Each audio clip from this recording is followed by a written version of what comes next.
My name is Ian Bruce. I'm the Chief Executive of Glasgow Council for the Voluntary Sector, and a huge thanks, first of all, to my colleagues, in particular Lynn Williams, who has pulled together today's event, and thank you in advance to all of our speakers who've been able to join us this morning. We will hear later on from Kevin Stewart, the Minister responsible for the implementation of the National Care Service, and we look forward to that. But we do have some colleagues joining us as well this morning from PAMIS to talk, and alongside Lorraine McKenzie, who's an unpaid carer, to talk a little bit about their aspirations for the future of care in the city. I will remind folk we are recording this morning's call, so please be aware that it is being recorded. And again, if I could ask people to stay on mute when they're not speaking, just to make sure the quality of the call is as good as possible for everybody else. I am very conscious of Mr. Stewart's time this morning and making sure that we're able to hear from him fully. So I'm going to talk less, and I will pass across to Jenny Miller and Liz Platt from PAMIS, and Lorraine McKenzie, who's an unpaid carer. And I think I'm passing across initially to Jenny, and Jenny, please do take it away. Okay, thank you very much. I have to apologise for my rather croaky voice today. Lynn, are you able to share the slides, or do you want me to? You try first, Jenny, and I'll okay. Have you sent them to me? Yeah. Yes, I did, but I will see. I haven't popped in. They've not arrived, so. Okay, that's okay. Does that come up? Brilliant. Do I need to put it on a show? Are you getting the whole lot or just one? At the moment, we're seeing your slide. We can follow it like that, Jenny. But if you can start the show, it would probably look better. Okay, there we go. Right. As I say, I'm very sorry. My throat is incredibly sore today. So I'm really, really grateful to you, Ian, Sheena and Lynn, for inviting PAMIS to contribute to such an important session today. You have been wholly supportive of the people we work with, those with the profound learning and multiple disabilities and their families. And for us, this group continue to be hidden and invisible within their communities, and their voices are all too often unheard. PAMIS, and I think that you, Ian, Sheena and Lynn, passionately believe that profound means deep, wise and expert, and that actually we can all learn from people with profound and multiple learning disabilities and their families. They really teach us how to care, how to act with compassion, how to really listen, how to be creative, and how to work as a team. Families often say, if you get it right for this group, you'll get it right for so many more. But it might be useful to point out that the role that many families take with their relative with PMLD, and indeed the recent Fraser of Allender report highlights that the cost of unpaid care is £114,000 per individual per year, was estimated if the equivalent care was delivered by services.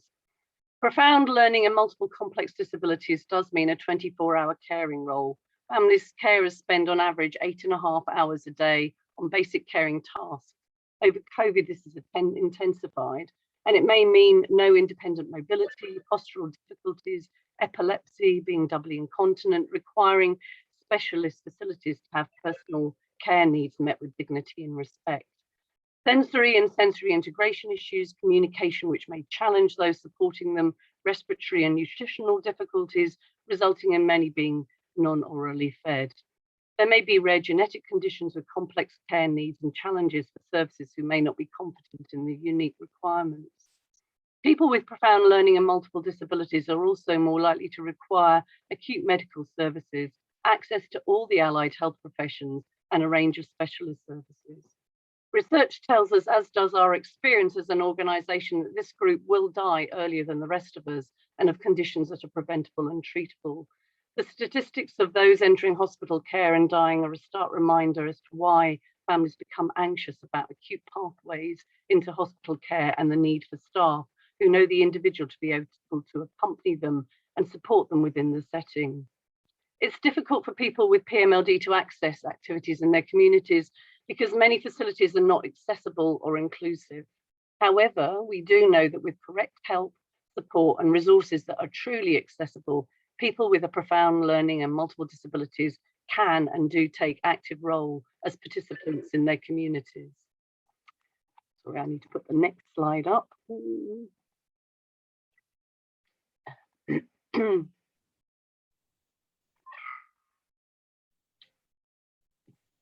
See, I am not a multitasker. Have you got the next slide, or am I still on the? We do, Jenny, thank you. Okay, okay, sorry. It's pretty tragic that in 2021, our biggest ask for this group is still to have a toilet facility that enables them to have their personal care needs met safely and with dignity, in order to prevent a UTI, which may then take them into hospital, which then, because of the inability to take staff who know them into an acute setting, may lead to an avoidable death. Our hope is that the National Care Service will contribute to eliminating these inequalities, and I really look forward to the discussions. One parent, I'm onto the next slide, if I can go on.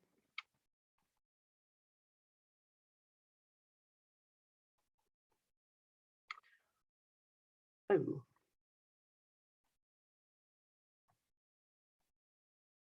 One parent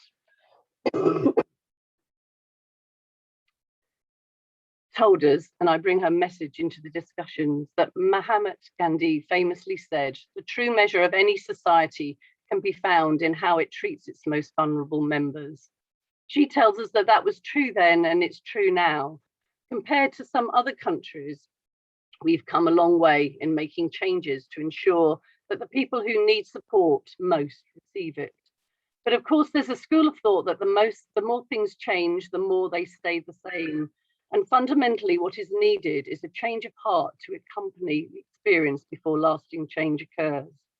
What we have to do is to work together, then maybe, just maybe, we can make that change happen. But I'd like to leave you with a mum's blog that raises the stakes even higher for me.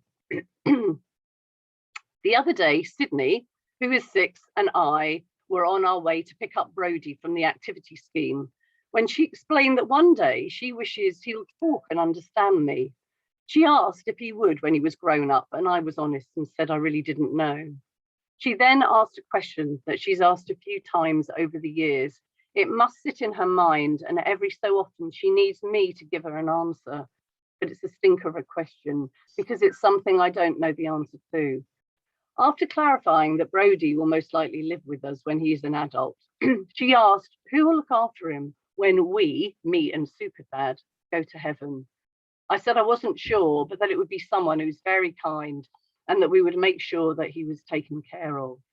How do you ever, as a parent to a child who needs lifelong care, come to terms with that absolute dilemma? I think the truth is you never do.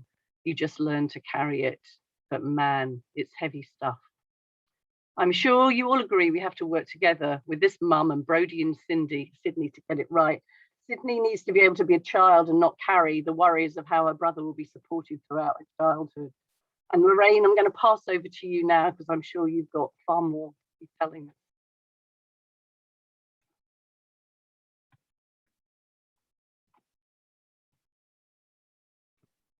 Thanks, Jenny, and good morning, everyone, and thanks for the invite to be part of this discussion around the proposed National Care Service. I've been asked to tell you a little bit about myself and my son, David. I think we've all got croaky throats this morning, sorry. I trained and worked as a sick children's nurse at York Hill Hospital in the late 60s into the 70s. My son David was born in 79, which makes him 42 now. I was his full-time carer for 25 years, and to this day, I continue to be a part-time carer due to lack of support staff at times. Also, we do all his rehabilitation, and as there is nothing in place. As a mum, I knew there was something not quite right when David was 3 months old. To be honest, I did not really need to be a nurse to realise this. We had great difficulty getting the medical profession to listen as he was such a healthy looking baby. Eventually his dad and I took him to A&E, and with some reluctance, the resident said he would admit him for tests. He was in hospital for 6 weeks and had his first seizure at 6 months old.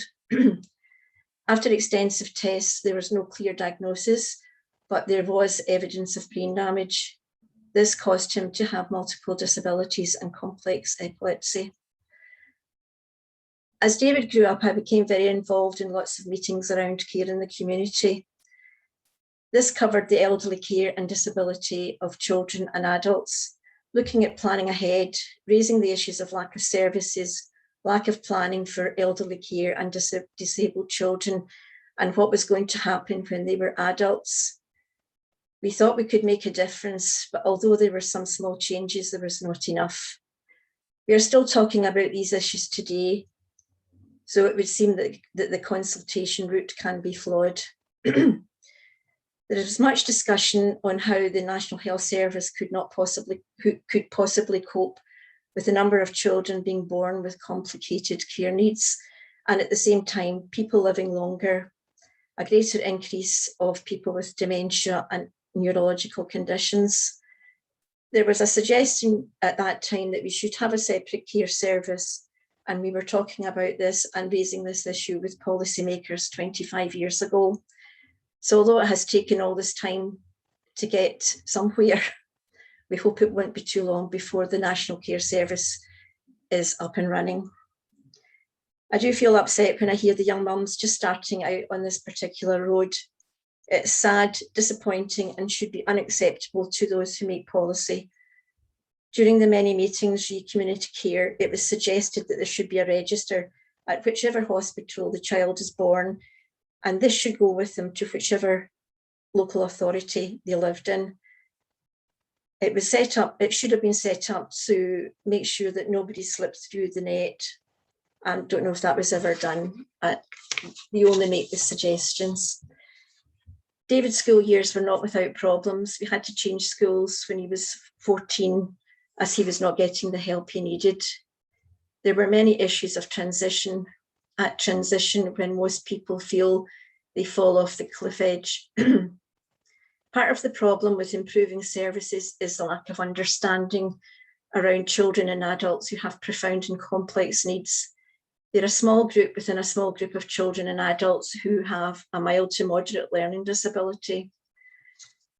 Someone who will go on to work with the new National Care Service needs to get some practical experience on how to support someone who may be doubly incontinent, might be tube fed, might need suction and oxygen. They need to ensure that someone does not get bed sores. They are responsible for giving dangerous drugs, and they need an appropriate wage for all the skills that they need to do a very difficult job. It is almost a nursing job, and they are keeping adults well and out of hospital. As David's dad and I were getting older, we felt that David, as he had no siblings, no extended family in the area, we would need to start the process of looking for a care provider to take on the role of caring for him and continuing to provide a safe environment and a good life.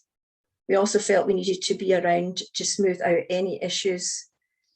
And there were some issues. It was not plain sailing. After much research, we decided that Share Scotland would be able to meet his needs.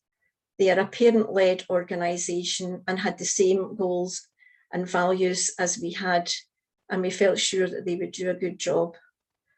We would still be seen as partners in his care, which was very important to us. David has been in his own house now for many years, and the support team have proved to be very committed to his welfare. The COVID pandemic has certainly highlighted many issues in housing support and care homes, both environments having had very little financial investment in decades. The care team at David's house have done an outstanding job keeping him safe and more or less happy, although due to not having his weekly rehabilitation and visits with mum and dad, his physical and emotional health has been compromised. One of our greatest concerns is if David has to go into hospital and we're not around to support him. I would like the National Care Service to have a look at how to support these adults with profound and complex needs if they do need to go into hospital. At the moment, councils are not prepared to pay for support staff to cover any treatments in hospital. Nursing staff in general hospitals are not trained to cope with these adults. My hopes from this consultation and evidence that has been gathered, especially during the period of the Feely report, is that something concrete will be done. No more consultations, please. If you don't know now what is needed, then someone has not been doing the job properly. We cannot continue to accept poor service for our adult children. They did not choose to be disabled. They had no say in the matter. They are challenged every day to try and make sense of a world where services have yet to catch up with the severe and profound disabilities that they have to cope with every day. I believe that there is going to be around £25 million invested to help people recover from the effects of COVID. Could some money go towards our children, please? What I would like to see in the short term is a financial investment for our adult children who before COVID had very little in the way of beneficial and appropriate activities and are suffering the consequences of the last 19 months. As important as getting our children healthy again, you must increase the wages for support staff. This crisis is not getting better, it will only get worse. Let's be proactive instead of reactive.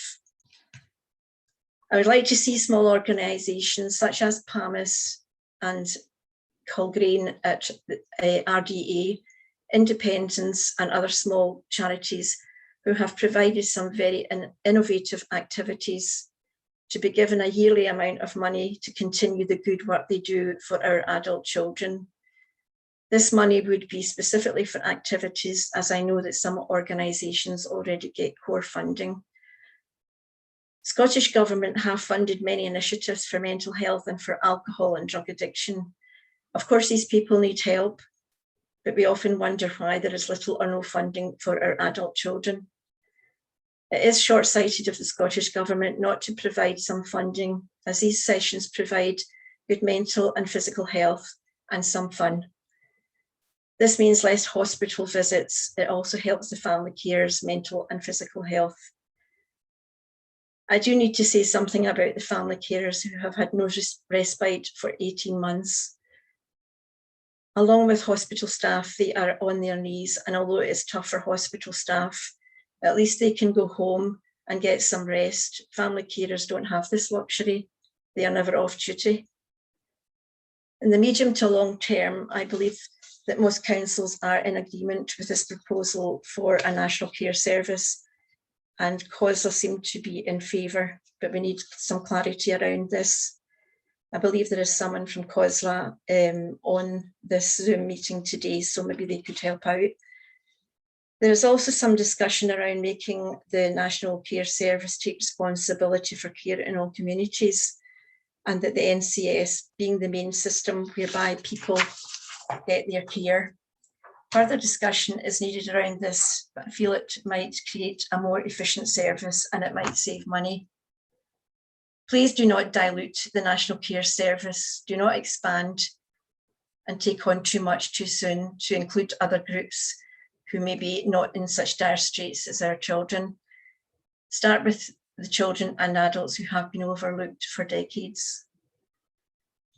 Good leadership is essential, not present everywhere at the moment, sadly. We need someone in post who understands the issues and has the ability to listen to carers and third sector organisations. They know what works. Someone who can deliver on promises. We need action, not more consultation. Work with support organisations and carers at all levels and when making decisions. We have lived the experience. We need less bureaucracy and a small senior management teams so that more money can go to the frontline services. Don't waste money, be efficient. We have had the same issue in the Keys to Life documents and other documents that have been mentioned. I think it was the Christie document or review. In some ways, I've been helpful but unsuccessful in pushing practical help forward. Nothing's really been done since 2013, which is not good. As someone who was born and lived all my life in Scotland, the one thing I would like history to show is that we looked after those vulnerable people in our communities. At the moment, we can't see this. So let's move on. To finish, I would just like to thank you for your attention, and I hope that our new Minister for Health and Social Care will listen and take action. Thank you.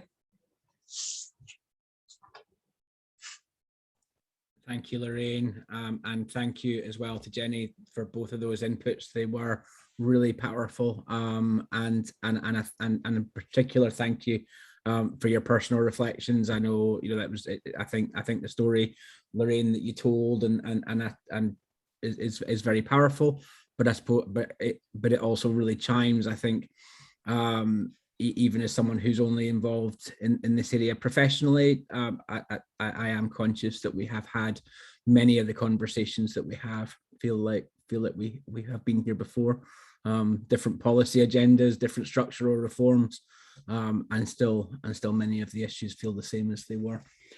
So thank you to both you and to Jenny for that input. Next up, we have the man who's going to do something about it. Kevin Stewart is the Minister for Mental Wellbeing and Social Care. Welcome, Kevin. Much good to see you. And I won't say much more than that and just let you start off.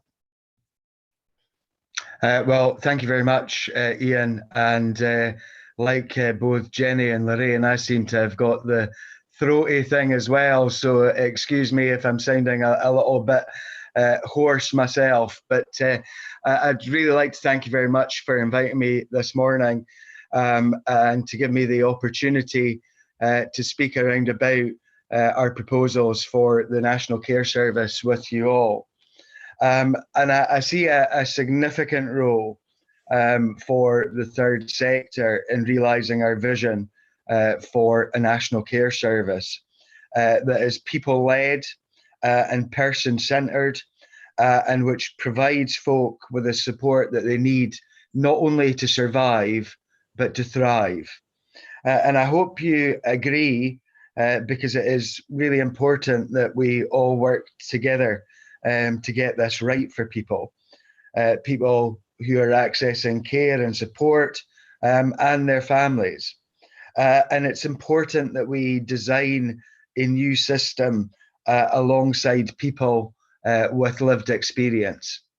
And there's one thing which I will pledge without doubt, is that I will continue to listen to the voices of lived experience. Over the short time that I've been in post, I've spoken to hundreds of people, and I will continue to do that as we move forward, because it's you folks that know what is going on out there, and it is you folk that will help us shape this absolutely right as we move forward. I also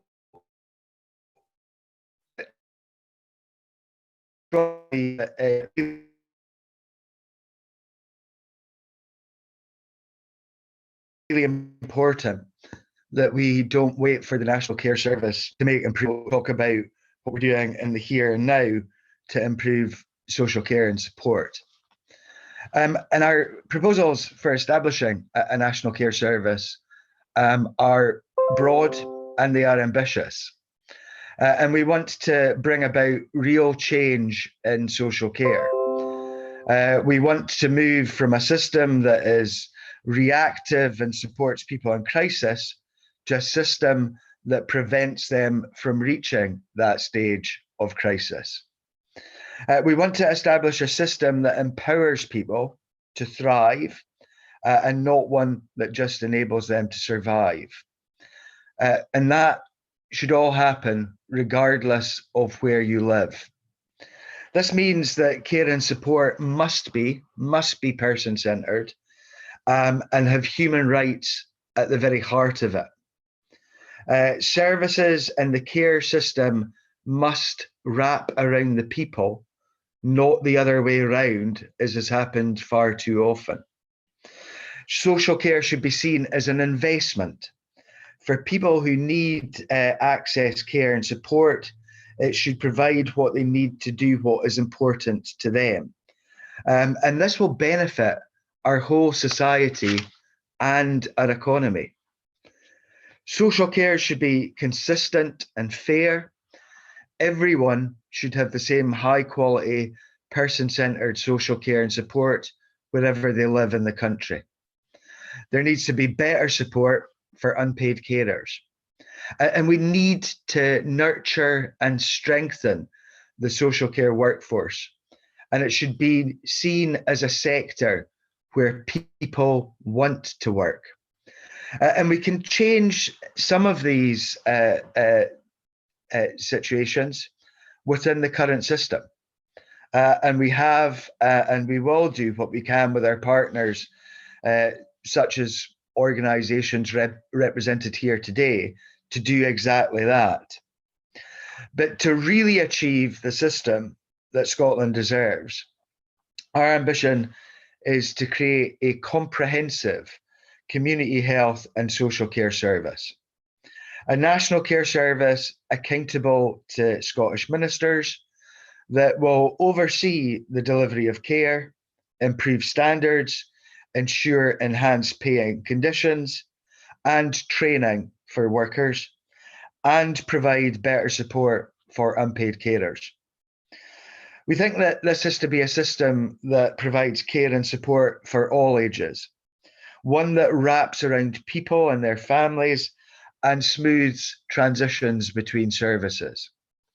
And that's why we're suggesting a broad scope for the National Care Service to include children's services, mental health services, services for people with addictions, social care in prisons, and potentially criminal justice social work. Most importantly, of all for me, is that we must co-design, and that's a word I don't like really, co-design, but there's not a better one, but we have to co-design that new system with the people who have lived experience. Speaking to folks with lived experience is a crucial part of how we improve social care.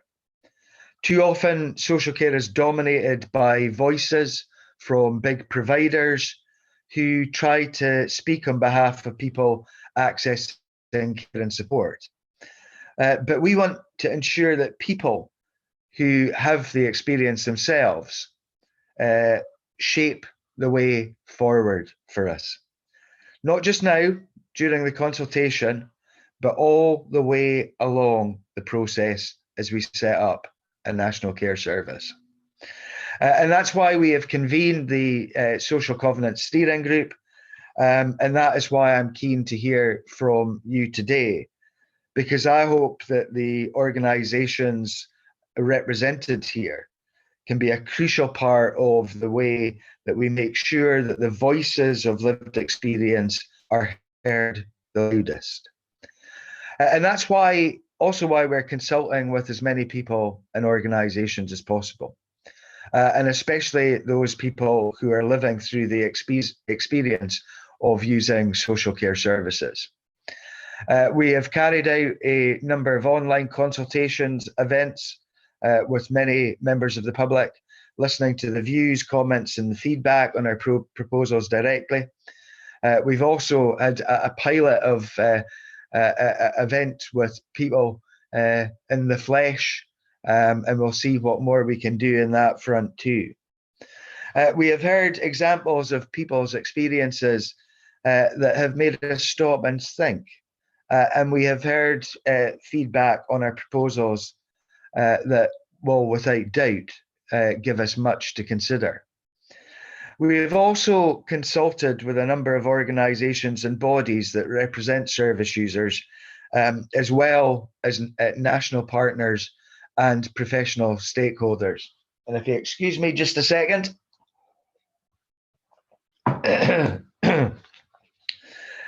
We'll publish a report on the consultation as soon as we can after it closes on the 2nd of November. And that will reflect everything and that we have heard in our engagement events, as well as from the written submissions. Of course, we are still in the consultation phase, and the changes that we're proposing will take time. We think it will take the next 5 years to establish that national care service, but we cannot wait that long to address the pressures that we are facing now and to improve people's experiences of care and support. The pandemic is ongoing, and we are still living with COVID-19 and the additional pressures it places on our daily lives. You will have heard the announcements this week that £300 million being invested in hospital and community care to tackle the toughest winter that the NHS and social care system has ever faced. This funding will support a range of measures, ensuring that those in the community who need support receive effective and responsive care. A good proportion of that money is earmarked for social care. Includes over £60 million to maximise the capacity of care at home services, £20 million to enhance multidisciplinary teams, enabling more social work assessments to be carried out, and to support joint working between health and social care staff. And it also includes £4 million to help staff with their practical and emotional needs.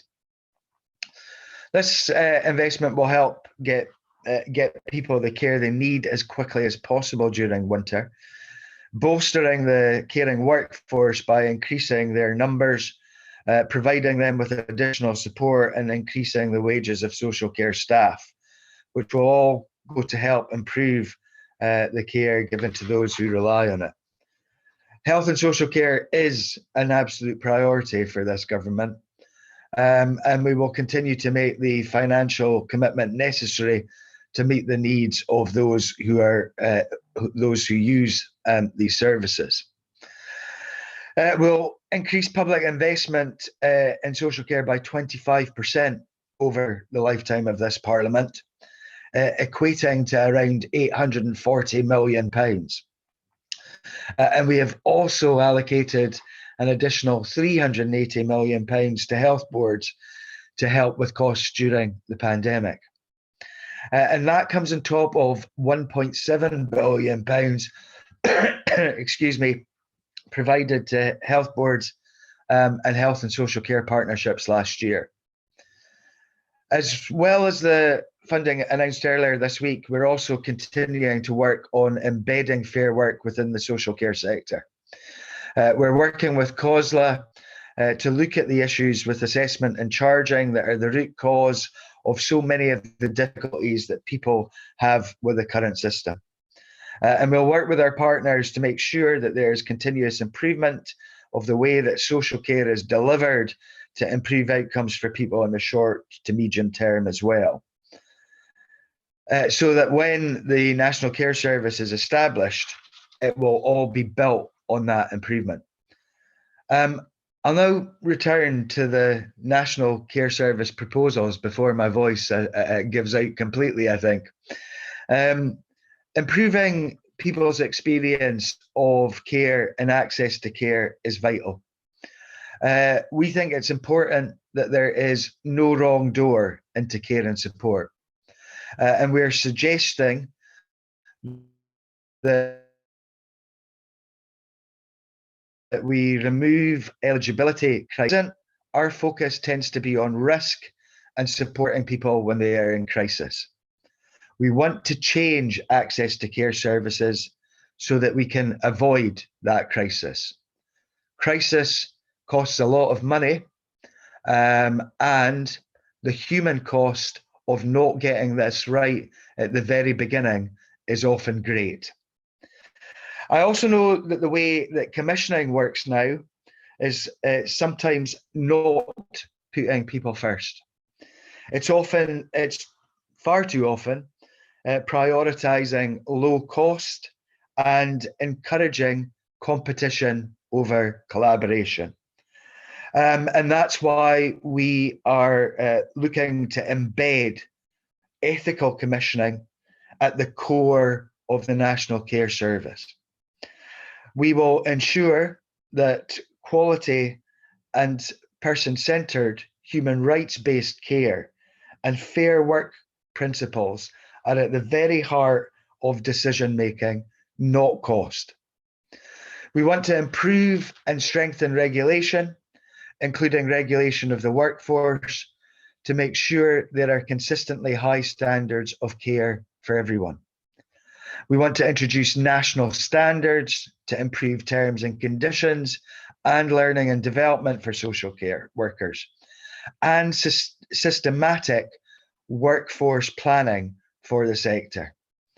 And we're also consulting on the way to make sure there is better support for personal assistants so that they are seen as a vital part of the workforce, whilst also respecting their unique status and contribution to person-centred care and support.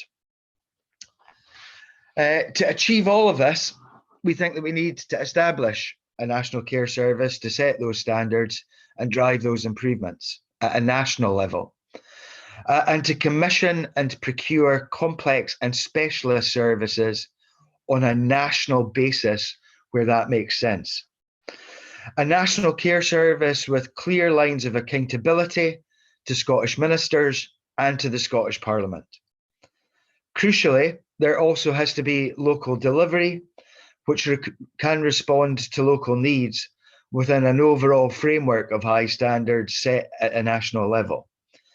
And that is why, in line with the recommendations of the independent review, we're proposing reform to the integration joint boards to become the local delivery boards of the National Care Service. And these would hold budgets in their own right and plan, commission and procure services locally. We are proposing that these bodies would include people with lived experience on their boards to sit alongside professionals and locally elected members to determine what the local bodies will do. Let me turn to the third sector and its role in all of this. Because third sector organisations, as we all know, are well placed to provide the kind of preventative, person-centred care that we want to see. And that will be supported by the move to ethical commissioning. I know that some of the best support available, including early support that stops people reaching crisis point, is through local community-based networks and groups, particularly where groups for people with disabilities are run by people with disabilities and their families. And we heard some of that in Lorraine's contribution earlier this morning. You can also amplify the voice of lived experience and make sure that it is heard in those kind of situations. And I know that we will need to address the issues of funding for and the capacity within the third sector. The government and the public sector more generally have a key role to play in supporting third sector organisations while respecting their independence and choice and not telling people what to do. I don't have all of the answers to that yet, but we're working on it. And I hope that this morning I provided you with a good introduction to your discussions about the National Care Service for the rest of your meeting today. I know, and Lorraine has said it, and many others have said it to me in the past number of weeks, that folk are tired of consultations and they want action. But I want you to do just one more consultation here to get this absolutely right in terms of the National Care Service. I hope that you will respond to our consultation collectively and individually, and that you will encourage and support the people that you work with to do the same. We have a real opportunity, and it has never been more important to have your say in the shaping of Scotland services. We know that the big organisations will respond to that consultation. We know that a number of folk with vested interests will respond to that consultation. I want you, the people at the coalface, to respond so that we can look and see exactly what your thoughts are in all of this. And with that, Ian, I'll hand back to you, and I'm willing to answer any questions. I can see that the chat bar is very busy, but if you want to go through those, I'd be grateful. Thank you.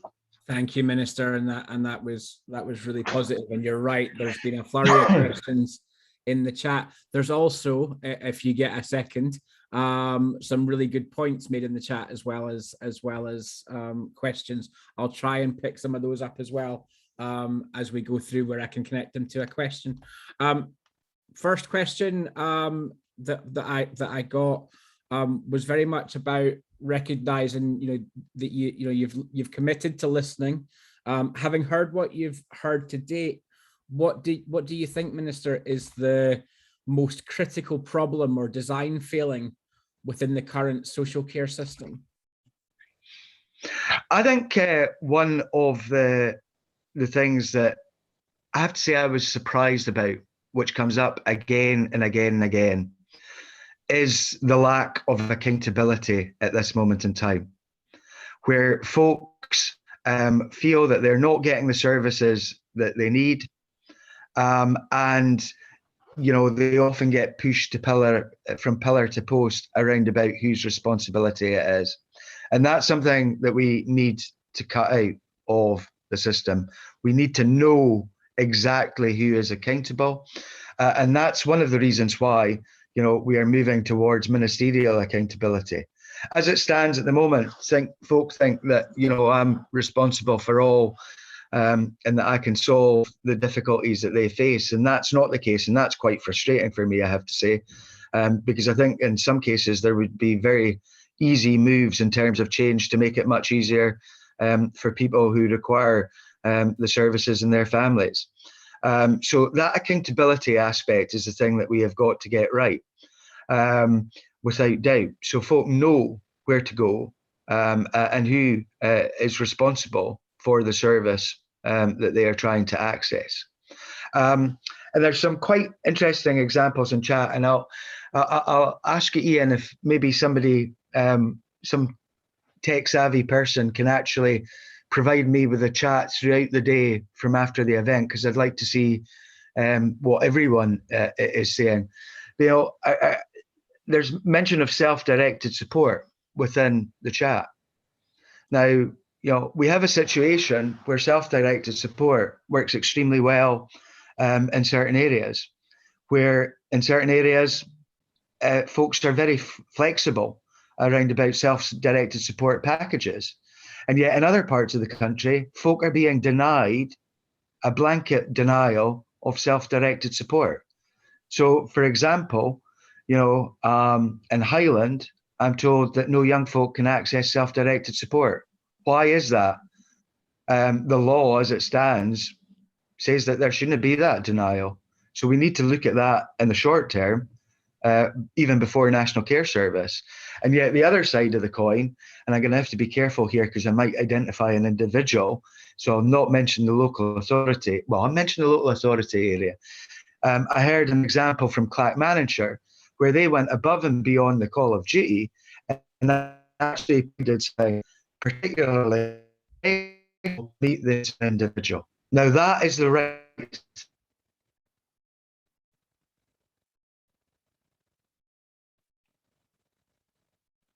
thing to do, and that's what self-directed support was supposed to be about.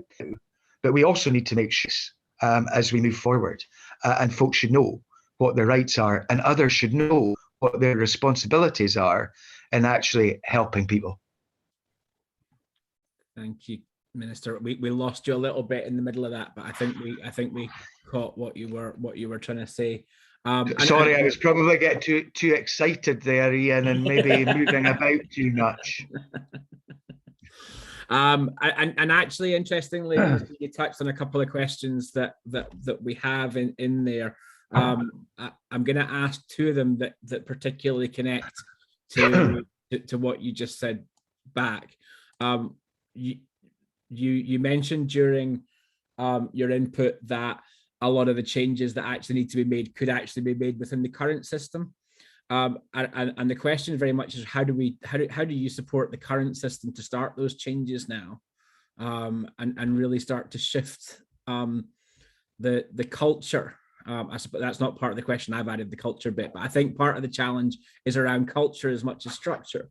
So how do we start to shift that? And the second question directly relates to the SDS.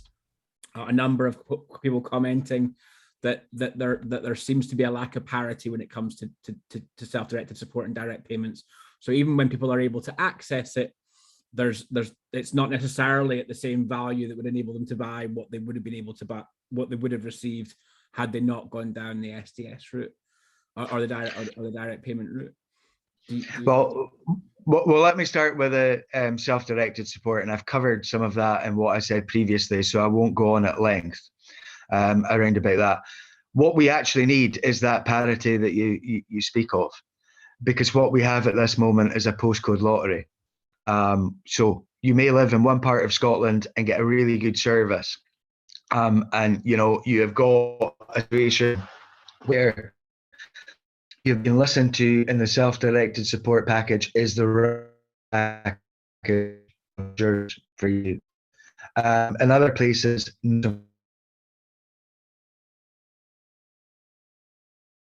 much, and that's what we need to change dramatically. OWR is some cooperation from other partners. We spelled out in our manifesto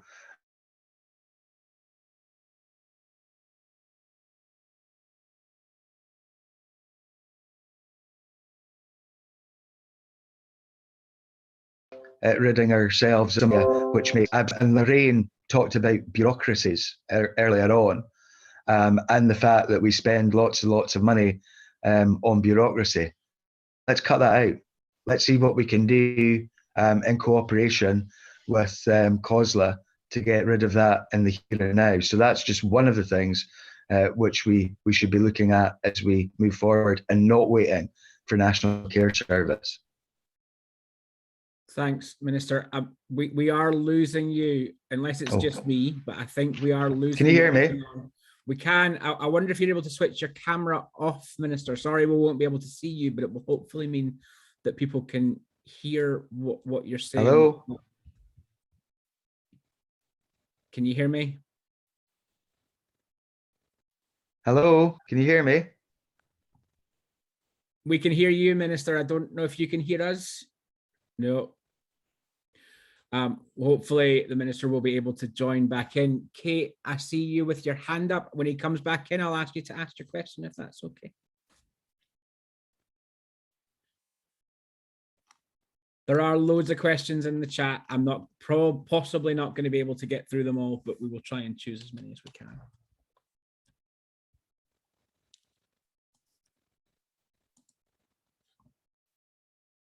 Barbara, can you tell us when the Minister is available to stay to? I'm Barbara Morton. I'm a civil servant and in the Scottish Government. I think he's got an hour in his diary, but I'll double check. I'm just contacting his secretary actually to let them know there's a bit of an issue. But certainly if we're really happy to sort of take questions and provide feedback after the meeting. I know people will want to have their questions said. Hopefully he'll be back soon. That's brilliant. But I think he's only got until 10, so just another 10 minutes. Sorry, he's a busy man. No, I do appreciate that.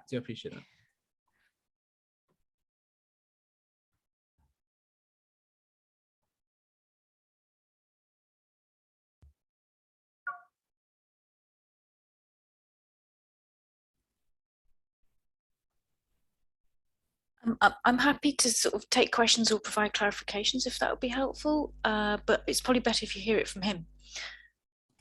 Yeah, I mean, Kate, is your question one that Barbara's likely to be able to answer, or would you rather wait? I think I would rather wait, if possible. That's all right, that's fine. What I will do, just to use time effectively, is just let people know that once the Minister has to leave, We'll take a short break before we break into sessions. Oh, and hopefully the minister is back with us. I'm back.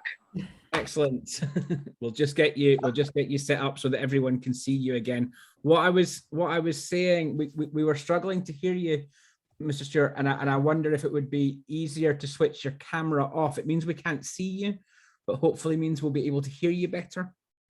Would that be okay? Doing you all a favor, I'm sure, by not seeing me. I think I probably went on a 5-minute rant there where I was talking to myself. Sorry about the connection problems. I don't know what you got out of that last answer in terms of the here and now. Not a lot of it. But what I was saying is one of the things that we can look at in the here and now in changing, and we require cooperation from partners, including COSLA, is getting rid of some of the eligibility criteria that exists. Now, Lorraine spoke earlier about bureaucracy. Now, often we have created a huge bureaucracy around about eligibility criteria, which actually works for no one. And instead of that bureaucracy, maybe a little bit more time actually listening to people rather than assessing and seeing if they're eligible is one of the things that we can do in the here and now. My initial rant was probably much better, Ian, but we'll keep it short. And I can stay on a little bit longer. I don't want to upset your timetable, but I know that there will be a number of questions, so I can stay on a little bit longer if that's what you want me to do. There's a lot of questions, and it would be great if you're able to stay as long as you can, and we will. I'm going to say something that's going to drive my poor staff team crazy. We will stay with you as long as you're able to stay with us, Minister. That would be great. Lorraine, I saw your hand up, but I also wanted to bring Jenny in on some of those questions as well. So, Lorraine. Can you hear me okay? We can. Yeah, that's fine. Yes, when the Minister was talking about the comments I made about bureaucracy, it wasn't about so much about, doing multiple assessments for people, etc. It was actually about the senior management levels in most government agencies. I feel as if there's far too much bureaucracy there. And maybe too many senior members of staff. I feel quite passionately about this, and I do think that the money has to go to the support staff and to services to improve services for our children. So it was just to clarify that wee point. Thank you. Well, just to come back very quickly, Lorraine, and thanks for clarifying. I'm not a lover of bureaucracy, I have to say. I would rather just get things done, to be honest. So you'll find in all of this, I will want to move forward with as little bureaucracy as possible. Thanks, Jenny. Liz, do either of you want to add anything to that?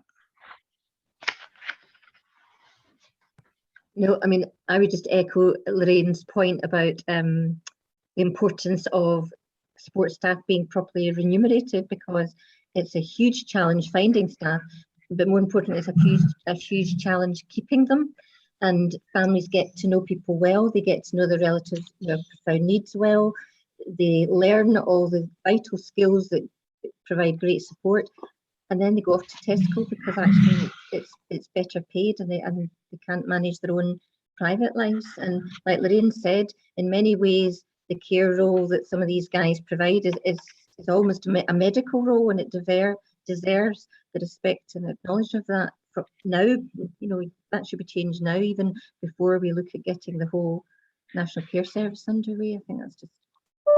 So we've already made the moves this week in terms of pay, but it's not just the pay aspect; it's also the conditions aspect. So let me tell you a little bit about myself, because I'll get into trouble if I don't. I have 2 nieces who work in social care.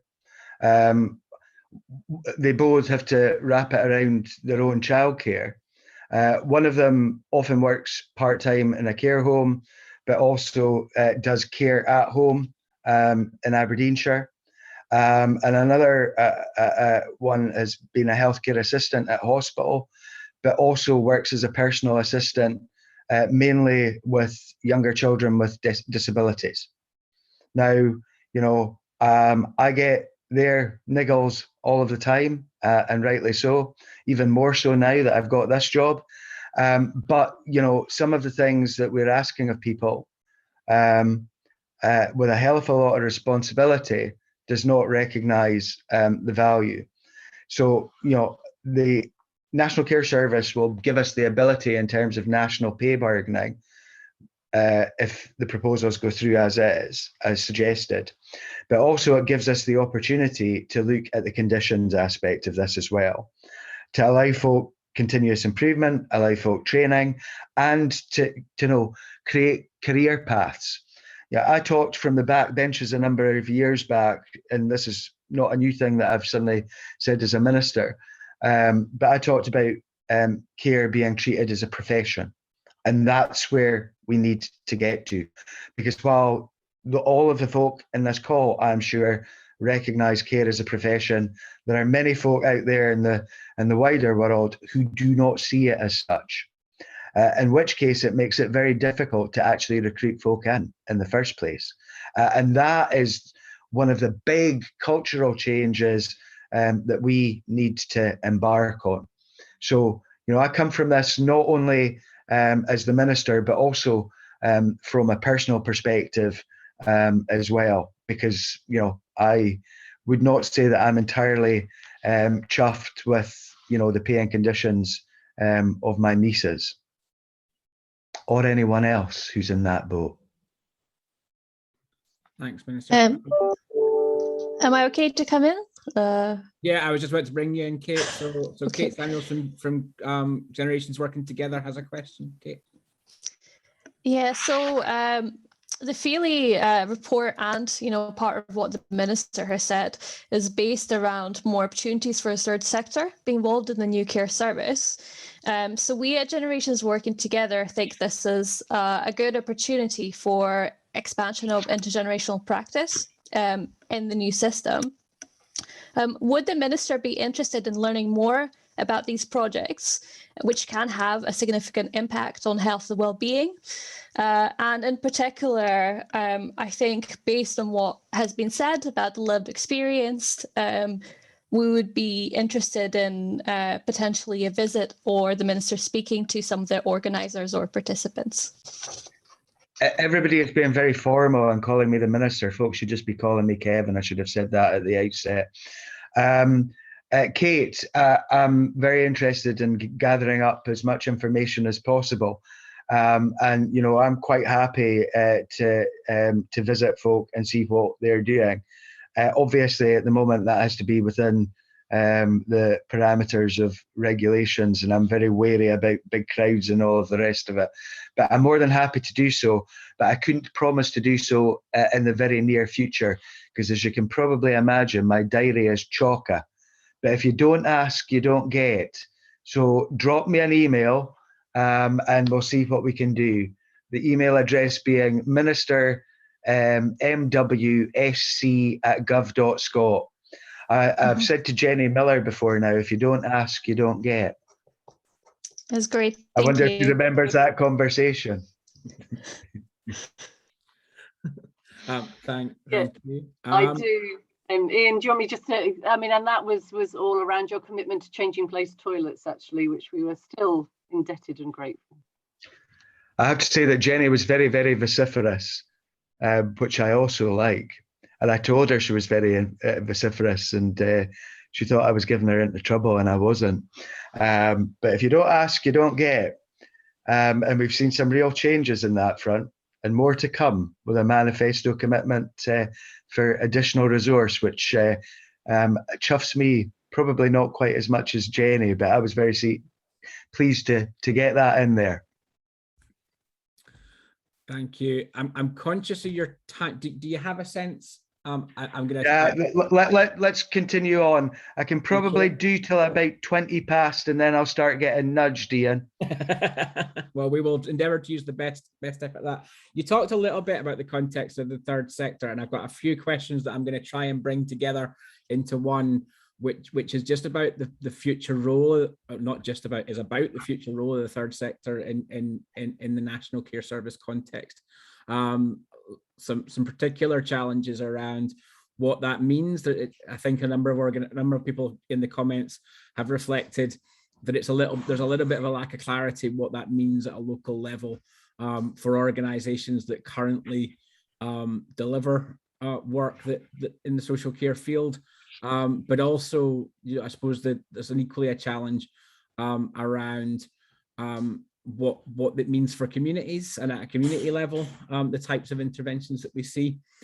Specifically, I'm going to challenge you a little bit around commissioning, if that's okay, Minister. You talked about it yourself as being an area of challenge. What do you think people might see in terms of a commissioning approach that really starts to change the relationship between the public and third sector? Right. Okay. There's a hell of a lot in there, Ian. Sorry, I should have broken it down, but I was trying to capture 2 or 3 questions at once. That's fine.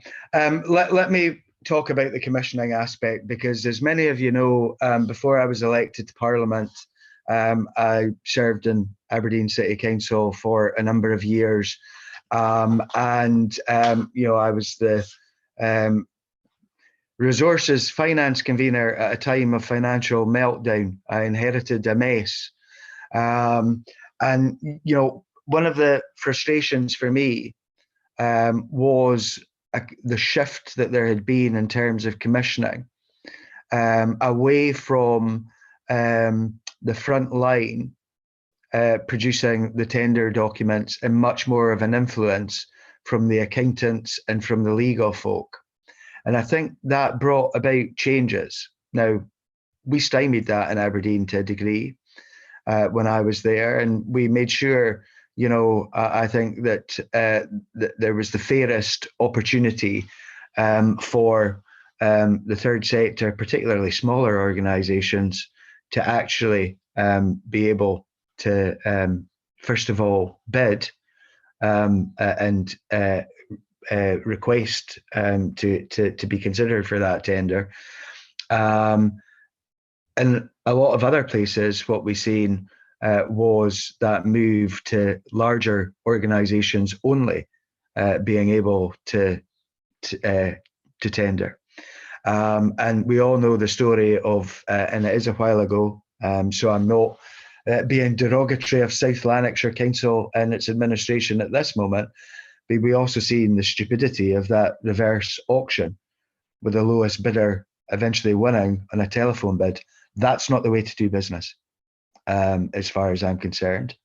And we must, in terms of shaping services, ensure that the front line, those at the coalface, and service users are helping shape what's required in a tender document, rather than the accountants and the solicitors.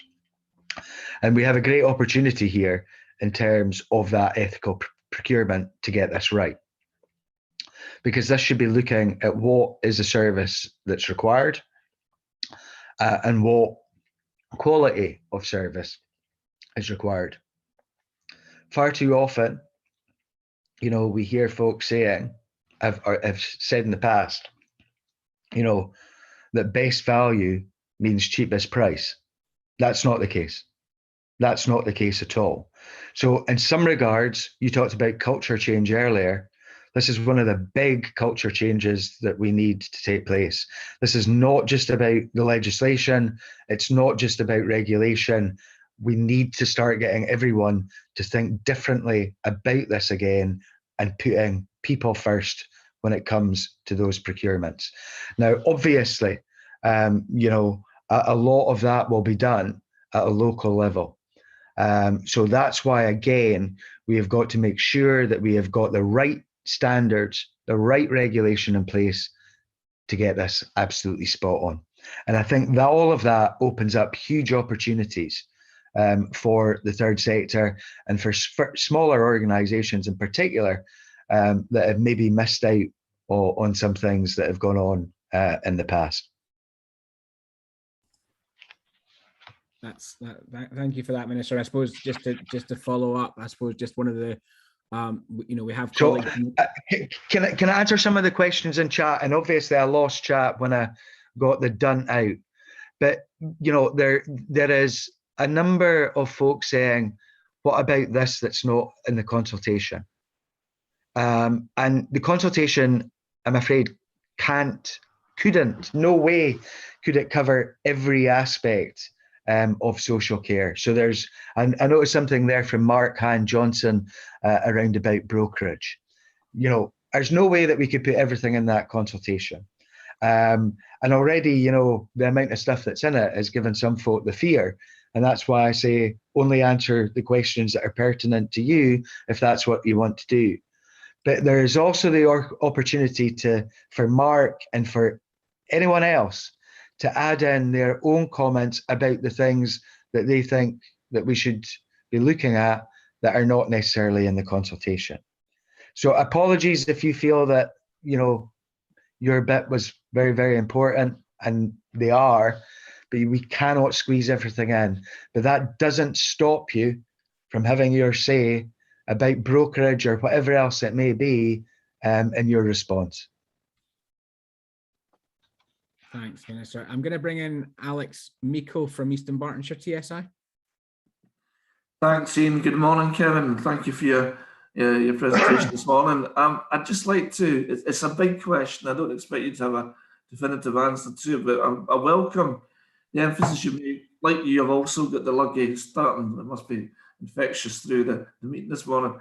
But I'm also aware, I was also welcoming your remarks about, and it links very much to your previous comment about procurement, very much about the emphasis towards prevention and recovery, as against the current focus on acute treatment. And my question would be, and it is a difficult one I get to answer in detail, the danger is that you create the National Care Service, the same actors are involved in it, albeit with third sector lived experience involvement, but they would repeat the same process whereby emergency services, acute services, actually get the major bulk of resources. And there's no way you want to break into that. You know, you want to reduce the access to services from the emergency. My example would be, for example, the addiction services. Excuse my voice is going here, with the emphasis on the methadone program, emergency care, crisis intervention. And what tends to happen is that in the recovery side and the prevention side, there's quite scarce resources into that. And consequently, people never really get off things like the methadone program. I'm just using addiction as an example. I could use that anywhere.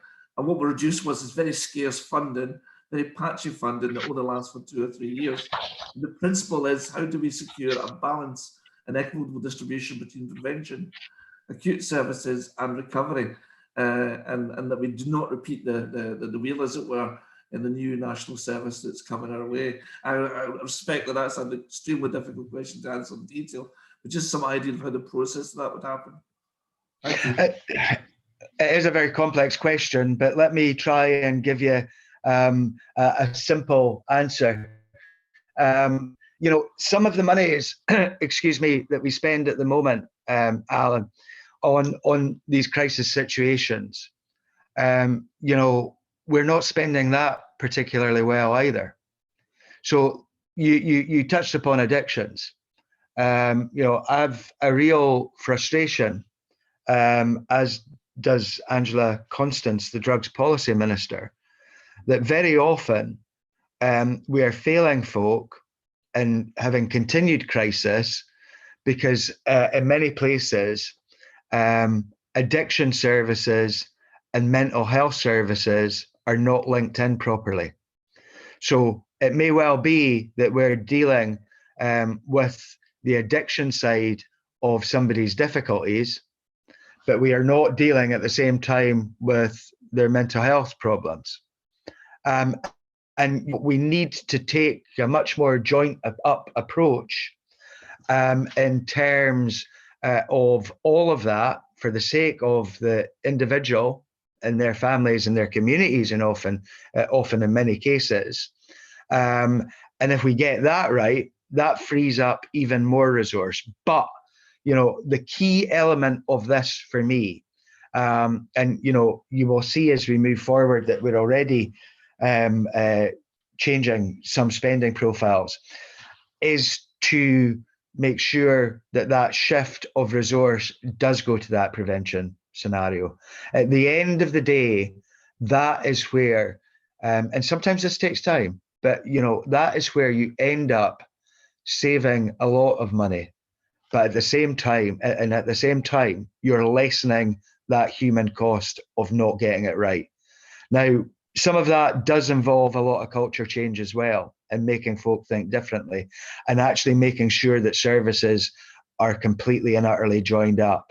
And some of that will not be easy, because there are barriers that have been put in place over many years, sometimes professional barriers, but we need to get rid of those and move quickly to that person-centered approach that we need to actually be doing. Does that help, Alan? Yeah, you get my it's gist? actually Alex, but that's okay. Yeah, thank you, Minister. Alex, sorry, I beg your pardon. He's been called worse, I'm sure. Sorry, Alex. Sorry. I've got a couple of questions here from the chat that I'm going to pull together again. One minister is that there's from Alex Thorburn, and he asked is there's a concern that in developing the NCS that money will go to the process to the detriment of service provision. And connected to that, Mark Han Johnson has asked, what happens if the National Care Service doesn't deliver as expected? How do we keep Scottish Government accountable for this? Well, one of the things is that we actually will be accountable in all of this for the first time. You know, as I said earlier, folk think that I'm accountable for all of these services already, and I'm not. And I wish I were in some regards, because you know, it would mean that I would be able to intervene at points. But that accountability will be there for the first time. So, you know, you will be able to keep us accountable. And if not everything is right at the beginning, then ministers will be accountable and will have to make the change.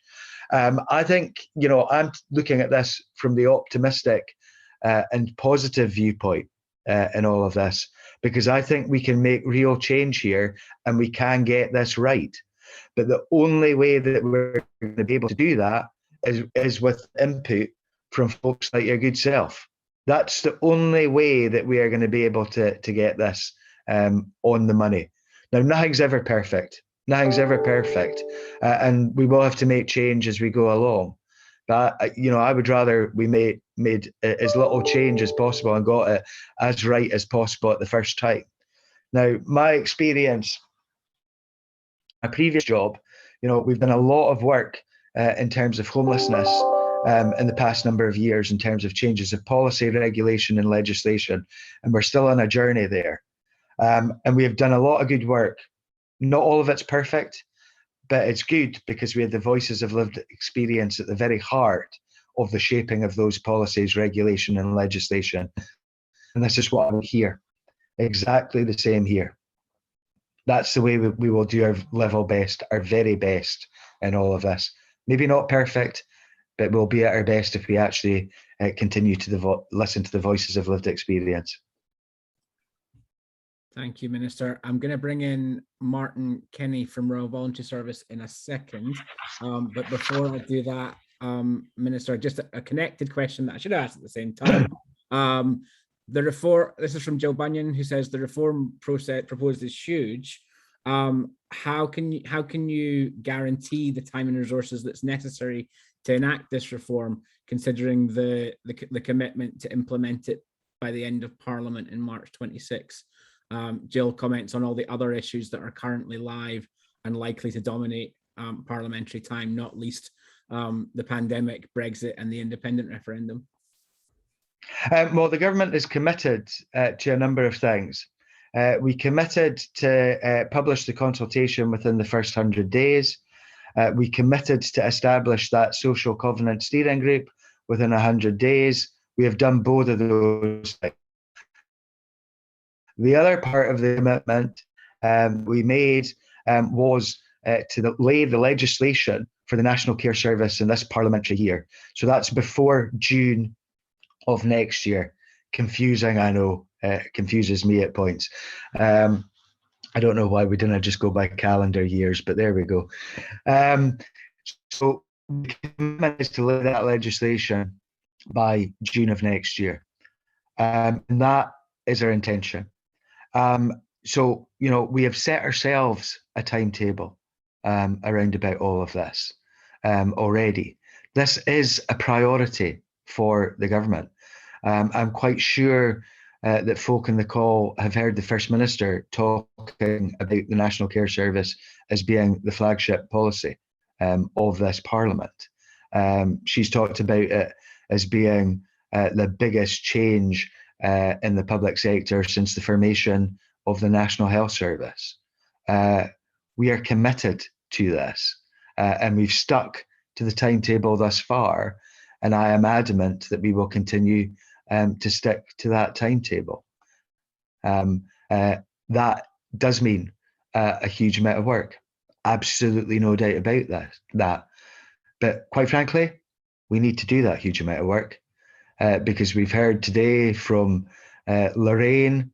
Yesterday I was listening Fiona at the Carers Parliament. I've talked to hundreds, if not in the thousands of people over the past number of weeks, and heard many stories like Lorraine and like Fiona's. And in all honesty, we've let folk down. Over the years, we've not got this right for Lorraine and for David and for Fiona and her son, the bold Joff. We need to get this right. It's that simple. So a lot of graft is required here, no doubt about that, but that graft has to be put in.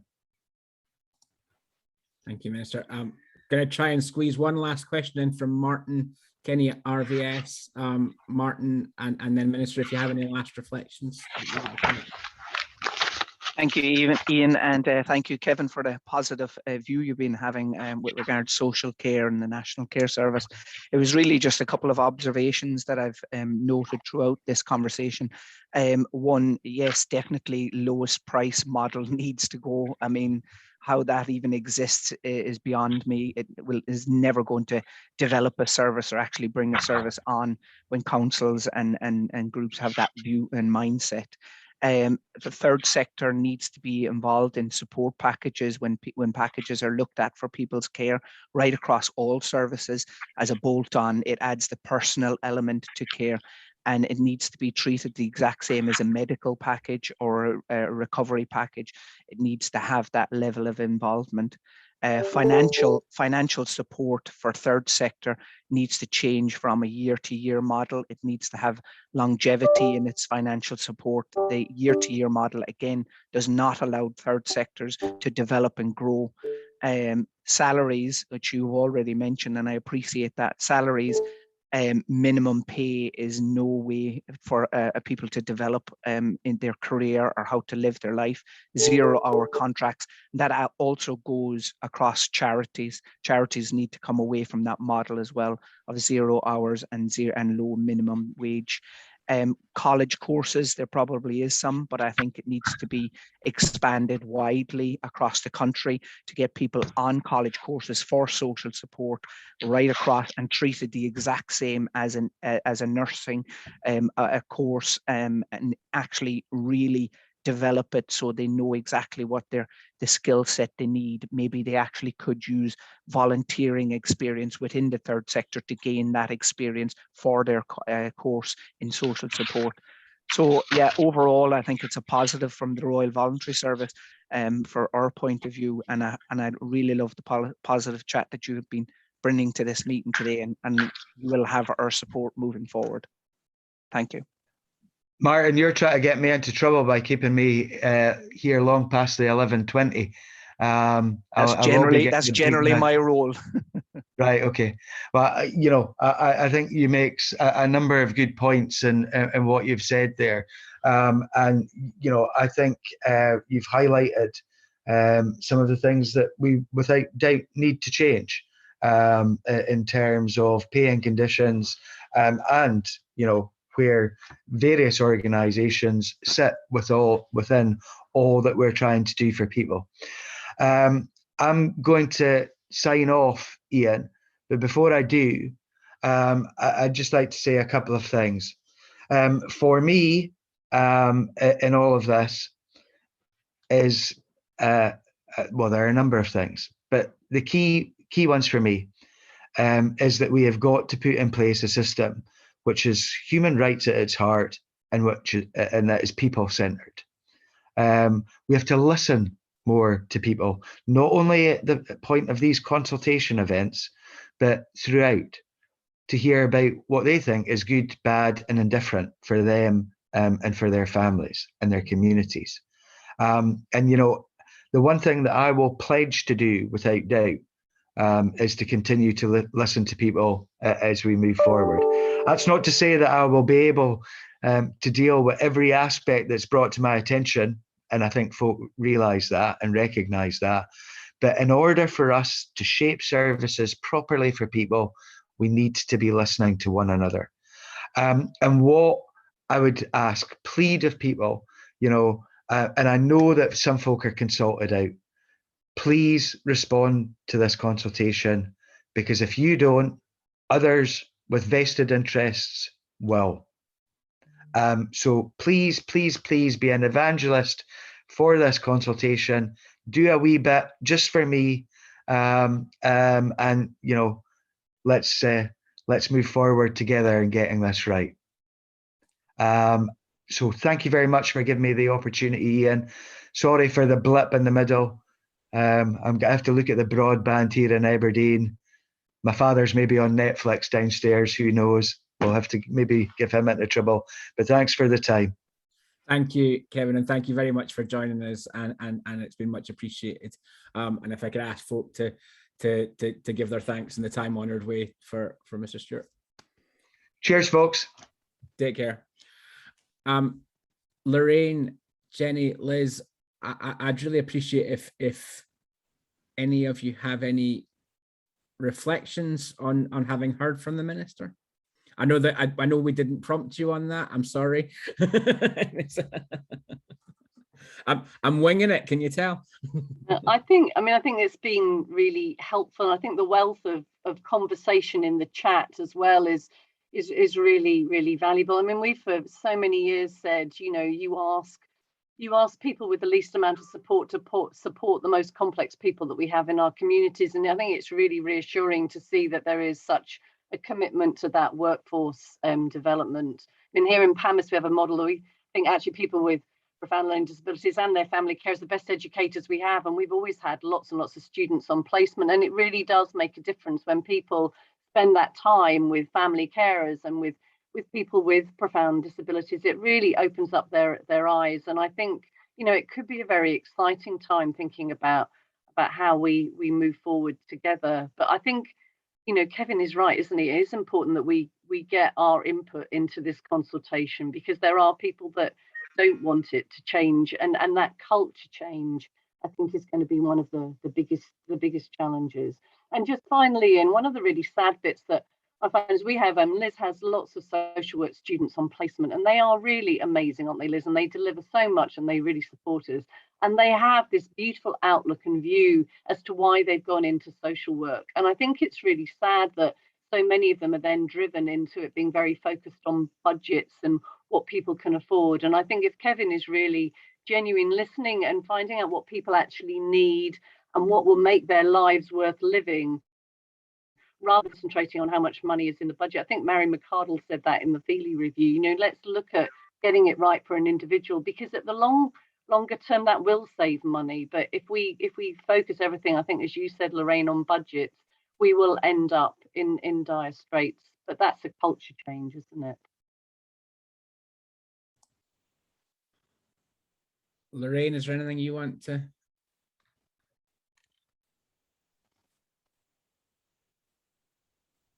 I think you put yourself straight back onto mute, Lorraine. It came off and then went back on.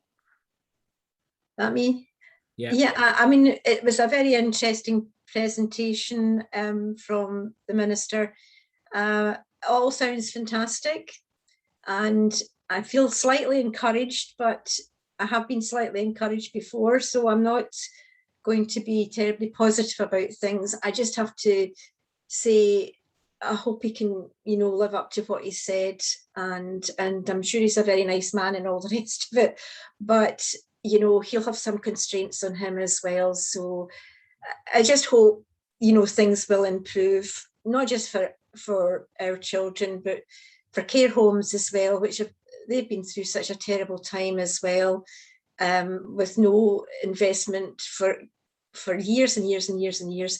And it was no wonder that there were so many COVID deaths in care homes.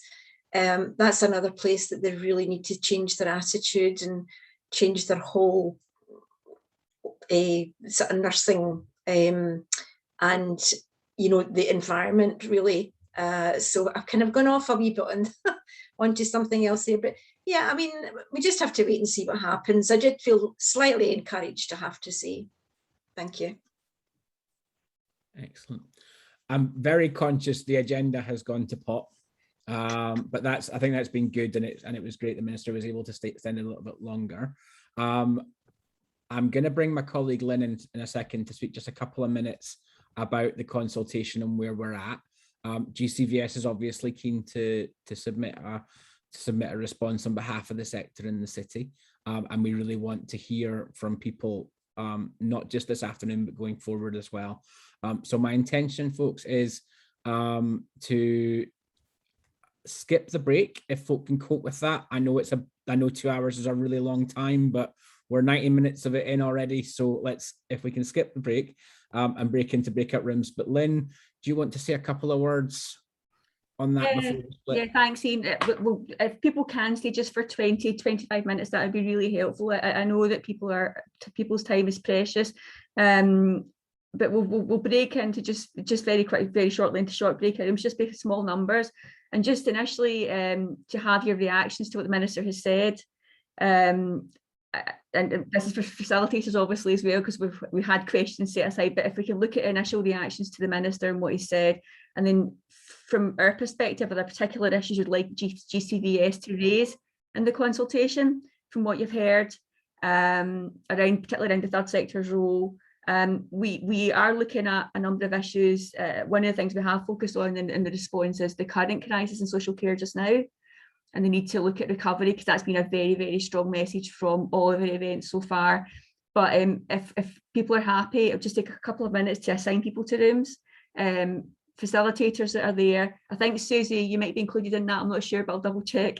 We'll do that. Just give us a couple of seconds and initial reactions and just what you think we should include, and just maybe for 15-20 minutes if that's okay with people. Thank you.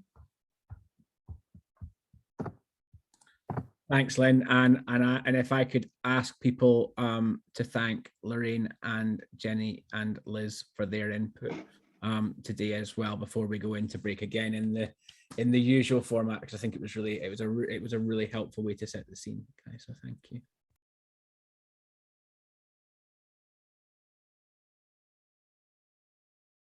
Are we doing feedback in groups, or are we just going to summarise just final remarks? Just a couple of points. Yeah. Sheena, that'd be brilliant. Thank you. Yeah. Okay, thanks. So how many groups did we have, Lynn? If we just start, I know Susie was leading my group, so I'll start with Susie and just to feedback a couple of points. Yeah, I think the summary was that you know, the Minister said all the right things, and you know, was very positive about what the National Care Service could do. I think probably a little bit of cynicism from us about whether he could actually do everything that was achievable, but it sounded good at this stage. But you know, fundamentally, I think we were saying, is a new structure going to change the culture? Yeah. Because what needs to change is the culture. Yeah. Just changing the structure doesn't automatically help that. Right. Yeah, thanks, Susie. I'll go to Kate next. Hello. Hi. Yeah, so we had the same kind of feeling, really, that yeah, it was lovely to hear the kind of the right words being used in the right order, and that there was clearly a kind of commitment and passion from the minister. A little bit of skepticism still, I think, because people have been here before, and also I think recognising that same problem about the system, that you're ultimately still trying to change a system that has people in it that are blockages and that have been part of a problem. And that system hasn't just appeared itself. It hasn't just been born overnight. It's got people in it that have built it and sustained it. So it's not just about a new structure. It's about, well, how are we going to change the people within that? How are we going to be part of that process positively? And then there was some comments made about some real interest in the creative commissioning aspect, feeling that this is kind of long overdue. And there was some interesting conversation about the role of the third sector and the extent to which there's still a lack of understanding about social care, and possibly the role of the third sector in meeting unmet need, or in being part of kind of really significant change, because this sector needs investment too, and it's not enough for us to just be talking about redirecting people or involving people without understanding that landscape and the capacity. So just recognising things like the development of the third sector workforce being equally important, the system and structures that might be limiting creativity currently, how do we address those? And again, just this idea of, consultation is great, but it's not a single point in time. How do we make sure that this isn't just a cyclical exercise where we all get asked what we think and what we want, and we'll do it again in 5 years' time. So yeah, much the same. Thank you. Lots of discussion there. I'm going to ask Emma to come in next. Hi, yeah, so the main sort of part of what we were talking about was great to hear the sort of aspirational things that the minister was talking about, but the challenge will be, as it always is, about how we implement this in practice, how everybody's views are properly heard and taken into account, and how common themes are identified. And just how also the complexity at the local level of everybody, we've got 32 different local authorities, two different ways of doing things, but within that, a sort of kaleidoscope of different approaches. How can we simplify things? So more questions, I think, than answers, I would say. But yeah, that was us. Thanks, Emma. Tracy, ask you to come in next. Yes, hi. So within the group, just mainly, I think it was kind of hard not to focus on the gaps. So I guess the sector has never really been asked if they wanted the consultation in the first place. That in itself is quite problematic, and there has been a lot of meaningful consultation already done around social care. I feel like we really do know what the issues are. So that's been an issue. And with the person-centered approach, infrastructure needs to change in a person-centered way, and looking at data and personal data, empowering individuals to hold their own data would resolve the big issue with data being shared kind of on a multi-agency basis. And I guess it was suggested, in this day and age, it's kind of shocking that that's not already in place. And I guess the disparity between, the private care companies and self-directed support. And I think Tracy's put so much valuable comments in the chat, so we'll capture that. That is a huge issue, and it could be fixed. So let's see it getting fixed. Yeah, so thank you. And we also said that we can take any views, and if anyone wants to get in touch, we're really happy to take, if someone thinks of something that they've not shared already, please get in touch and we can include it. Thanks, Tracy. I'm going to ask Jean and then Kathleen to come in, please. Hi, so very briefly, we echoed a lot of what has been said already. We felt we really need to abolish the lowest price model of care delivery. We recognise the need for major cultural change within the sector and the way that care services are viewed, definitely to improve conditions and prospects for staff teams, We wondered whether third sector organisations, what is their role? And we wondered whether it might be to provide added value and quality of life to care packages. We felt that more resources are needed in rural areas, and the approach to providing care in rural areas really does need to be changed and addressed. And we felt there was general optimism about and hope for what might come, but we did wonder how much will actually change through this. So that's it. Thank you. Thanks, June. And Kathleen. Yes, the key phrase feeding back from our group was cautious optimism. That was what people felt. And the issues that were raised were the perennial one about third sector sustainability, but there's also something about the culture and leadership in public sector partners.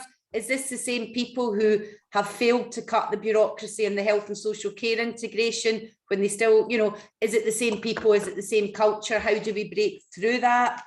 There was also questions about the design of a national care service and how the third sector should be engaged with that. And the final point that we had quite an interesting discussion on was, who do we mean when we say the third sector? Because that includes some very, very large organisations, some of whom have in the past, you know, undercut small community-led organisations for contracts and things. And the contrast between that kind of large national, almost a business third sector model and that of genuine community-led, sorry, I shouldn't have said genuine, that's a bit pejorative, but sorry, of community-led, smaller organisations, and that there can be a conflict. And there's so that bigger philosophical question about being careful when we discuss it as if there is a single third sector interest that is clear to everybody.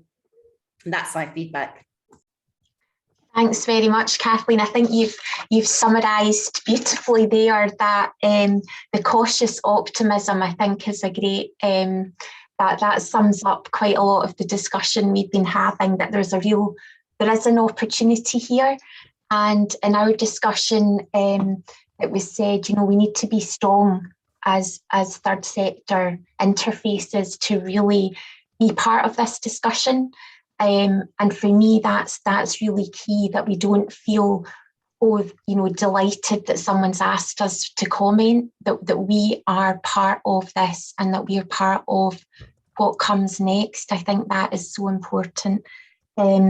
Also, I really want to thank Jenny again. I know she's been involved in our World Reimagined, but that the phrase that Pam has used about people with profound needs being considered deep, wise and expert, I think that is so powerful, that the people who live day to day while we are, debating and discussing and sometimes arguing about who's going to make a decision, people's lives are going on with really challenging circumstances. And I want to thank Lynn and the team for really focusing today right at the start on that point, that is so important, that we don't forget why we're here and what we're trying to do. So I'm going to stop yabbering, but I feel so inspired, as I do with these sessions, that we come together. Lynn has put in the chat, please do get in touch. We want to give as good response to this as we can. Susie and her team are also doing a response from children's perspective as well. So please do get in touch with any of us, and we will make sure that your views and suggestions, and importantly, our solutions, where we can help. I saw Kate put in the chat, I want to get involved in this. That's what I think we should do as well. Say, here's some people that could really help you make this happen. So thank you all so much for your time today, and for Jenny, Lorraine and Liz for their inputs, and obviously for our minister's time, who's not here to thank, but I'm sure we will after, and Lynn for getting us all together in the same room. Thank you.